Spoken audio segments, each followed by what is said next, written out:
శరణు ఘోషతో మారుమోగే శబరి గిరుల వెనుక లక్షలాది భక్తుల కష్టాలు కన్నీళ్లు దాగి ఉన్నాయి. ఆ సమస్యల్ని వెలుగులోకి తెచ్చేందుకు వాటి పరిష్కారానికి భారత చైతన్య యువజన పార్టీ అధినేత బోడే రామచంద్ర యాదవ్ నడుం బిగించారు. రాజకీయాలకు అతీతంగా ఒక సామాన్య భక్తుడిగా 2 రోజుల పాటు శబరిమలలో క్షేత్రస్థాయి పర్యటన చేపట్టారు.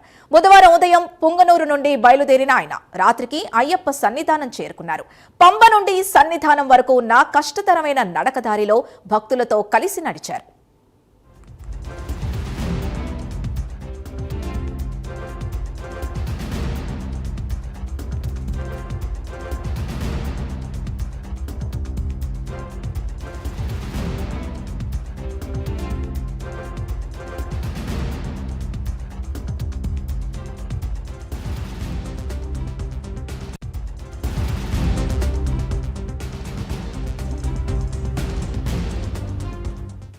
మార్గమధ్యంలో అందుతున్న సౌకర్యాలు, విశ్రాంతి గదుల కొరత, పారిశుధ్య లోపం, వైద్య సదుపాయాల వంటి కీలక అంశాలపై భక్తుల్ని అడిగి తెలుసుకున్నారు. వారి ఇబ్బందుల్ని స్వయంగా చూసి చలించిపోయారు. ఇవాళ ఉదయం స్వామివారిని దర్శించుకున్న అనంతరం తన భక్తిని చాటుకుంటూ వెండి దీపపు స్తంభాల్ని సమర్పించారు. అనంతరం అక్కడ నిరంతరం సేవ చేస్తున్న ఆలయ సిబ్బందికి 1000 టీ-షర్ట్లను అందజేసి తన సేవా భావాన్ని చాటుకున్నారు. కేవలం పరిశీలనతోనే ఆగకుండా భక్తుల పక్షాన తన గళం వినిపించారు.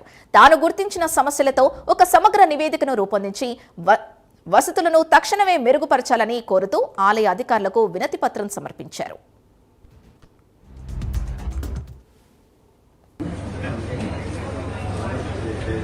స్వామియే శరణమయ్యప్ప. కోట్లాది మంది భక్తులు ఎంతో భక్తితో, శ్రద్ధతో, నిష్ఠతో అయ్యప్ప స్వామి మాల స్వీకరించి కొండకు వచ్చి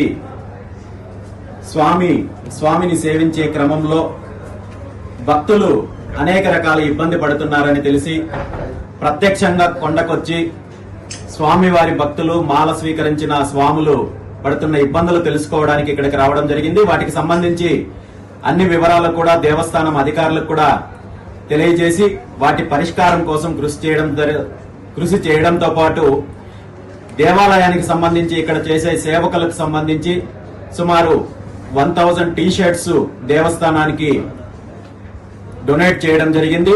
రాబోయే రోజుల్లో ముఖ్యంగా తెలుగు రాష్ట్రాల నుండి వచ్చే అయ్యప్ప స్వామి భక్తులకు మెరుగైన సేవలు అందించే దిశగా దేవస్థానం చర్యలు తీసుకుంటుందని ఈ సందర్భంగా కోరుకుంటూ స్వామియే శరణమయ్యప్ప.